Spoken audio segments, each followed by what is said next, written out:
Rhonda's up here with me. She's a co-founder. I can't take all the credit. Standing for Students was created in April of last year out of a conversation between two angry and saddened mama bears standing at a freedom rally. 6 months later, we now have over 530 members, growing daily, and a 25-member steering committee determined to do what's best for the children of this province. What fuels our fire is a mission to stop the harms coming to our students and youth.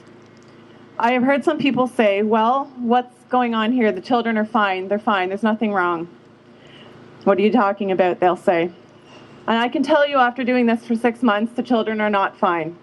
They are not okay. They are far from fine. The harms coming to our kids and students are not the result of this thing we've labeled COVID-19, but from the restrictions that have been put into place over the last 19 months that have negatively affected our youth in every way imaginable. These harms have been psychological, emotional, academic, and physical, and are not being acknowledged by our government officials or our school board. We regularly hear from parents and students with heartbreaking stories about the effects these measures have had on their lives, and we in Standing for Students do what we can to help everyone to be there for support. Not only that, we're a sounding board for these parents, but we are also action-focused group busy working towards restoring what we call our 4 foundational pillars. And they are in-class learning, which is what we're demanding, in-class learning, a return to that, never to have a break in in-class learning again.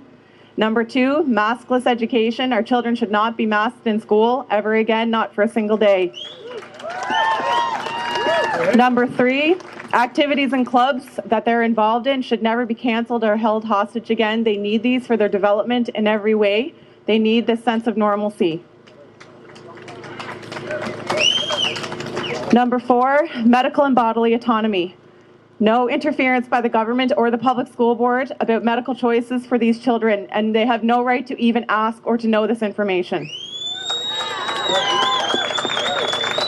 These 4 things are crucial to demand for our kids every day, regardless of whatever the virus or the emergency of the day is, or the flavor of the day that the government is using at the time. Today, I'm going to briefly address 5 groups of people here individually. Number 1, the education system. I'm referring to all of you who work in the system, not only the teachers, bus drivers, EAs, youth workers, principals, public school board, and the board of directors of the public school board, who I'm not a big fan of right now for a lot of reasons. Our children's education has been hijacked for 19 months. Schools have been shut down, leaving parents to scramble to educate their own children while working full-time jobs often. Children are masked indoors, students are being taught a far-left ideology, and schools have now been turned into vaccination clinics for an experimental drug, regardless of the opposition from the parents. Unvaccinated parents do not even have the right to participate in parent-teacher interviews right now currently in this province. We've heard accounts of some school staff pushing the vax agenda as well and telling students they should be ashamed of themselves if they are not vaccinated. Endless parents are pulling their children out of the school system as we speak, opting instead for learning pods and homeschooling alternatives, which is also something we're working on to help with. Lately, things are escalating, and we're hearing many accounts of a record number of students being taken away in ambulances and even having seizures at school, which is also not being reported on by the mainstream media who just left. Shame on them. College and university students are being denied an education if they are unvaccinated. This is otherwise known as coercion and extortion if you want to look it up in the criminal code. UPEI and Holland College, our own institutions, lied to Standing for Students when we spoke to them in the summer, that they were not going to do this because it was unlawful to demand that students be vaccinated in this province, and they had no intention of doing that. Nothing to do but then a 180 as soon as students landed on campus. And now their educations are being held dangling carrot if they don't get coerced to be vaccinated. We need educational staff to start standing up loudly for the children that they work for. Join us in this movement to protect the children. Get the masks off the kids in school. Stop pushing toxic hand sanitizers in our school. Get these injection clinics out of schools. The children need a safe and peaceful place to learn in a world full of chaos. It is your job to provide this to the children, and you have failed the children in all of this. To the educational staff who have had the courage to walk away and stand up, thank you, but we need more of you, and we need more of you now. Number 2, the government. The students and the youth of this province do not belong to you. They belong to us. When are you going to start reporting on the vaccine injuries and deaths that are happening and will continue to happen in this province? I ask you, Dr. Morrison, where will you hide from infuriated parents like myself when, not if, we see children of PEI start suffering large numbers of heart issues, strokes, etc. from these injections? I ask you, Natalie Jameson, Minister of Education, where will you hide from infuriated parents like myself when, and not if, a 5-year-old has an adverse reaction from a pop-up clinic in a school that happened without a parent's consent, for example, which we know is going to happen?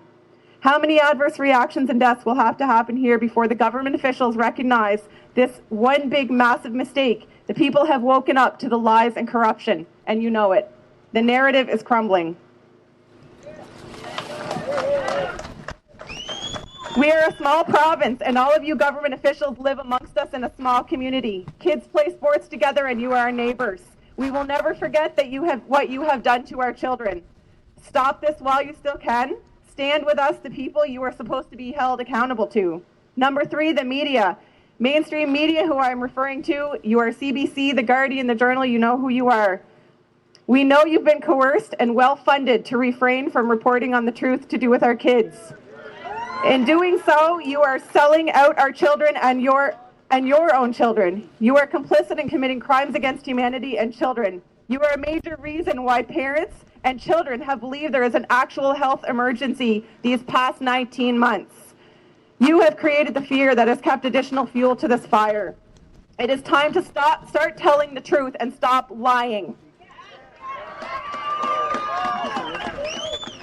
Number 4, the parents. There is no health emergency involving your children.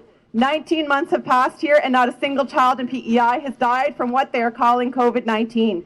If that is not enough weeks to gauge a pattern or a situation, I don't know what is. If you study statistics or science at all, you know that this is long enough to say that this is evidence. I want to know where your line in the sand is as parents. What will it take for you to stand up and tell your government and school system no? How many months of your child's education being held hostage will you tolerate? How many months of forced mask wearing will you tolerate? Of your child wearing a bacteria-filled, oxygen-reducing mask?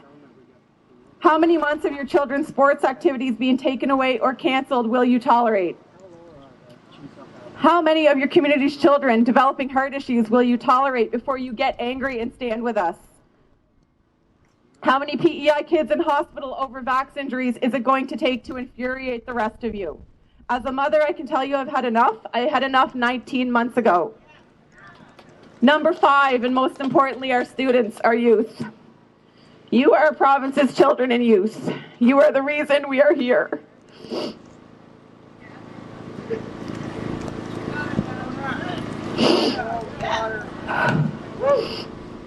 We are fighting for you. Your rights to breathe freely, to have access to your friends and family, to not be injected with experimental drugs. But most importantly, we are fighting for your future that you don't even know you're about to lose. Yes, thank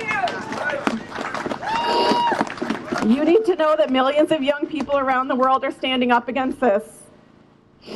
Such as the little girl in Florida who was suspended from school about 35 times. She is a hero, and she's about 6 years old. We need the rest of you to do this. Yes. Health Canada's seal of approval today does not mean a damn thing to me, and it shouldn't mean anything to you. This whole thing was designed to go after you for reasons we won't get into here. There are children all around the world now having strokes, heart attacks, etc. Healthy children and athlete children that are healthy do not have heart attacks and strokes. This is not normal. Don't let them tell you it is. You need to demand that the schools and universities that you go to provide your education regardless of your medical choices. Your life right now is like the movie The Wizard of Oz, I like to say. You will recall that at the end of the movie, the Witch of the North tells Dorothy that if she so desperately wants to return home to Kansas, she simply has to tap her heels together in order to get back. Dorothy was shocked that all she had to do the whole time, that she had the power to tap her heels, and she didn't know. You all have the power right now to take back your lives. your education, your youth, your supposed best years, and you don't even know you have this power. I'm telling you now that you have the power to remove your masks, refuse these experimental injections, and demand your government proves to you that they are safe to put in your precious bodies. We know they are not. All of you need to stand up and say no. If you not do this for yourselves right now, fast forward a couple years down the road, and this will be one of the biggest regrets of your lives, that you did not do this for yourself.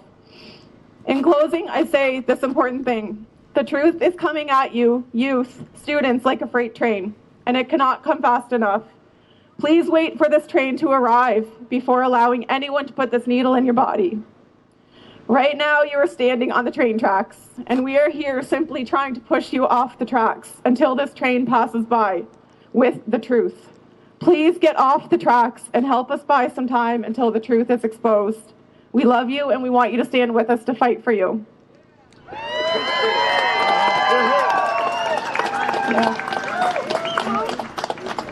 Testimonial time? We have time for testimony.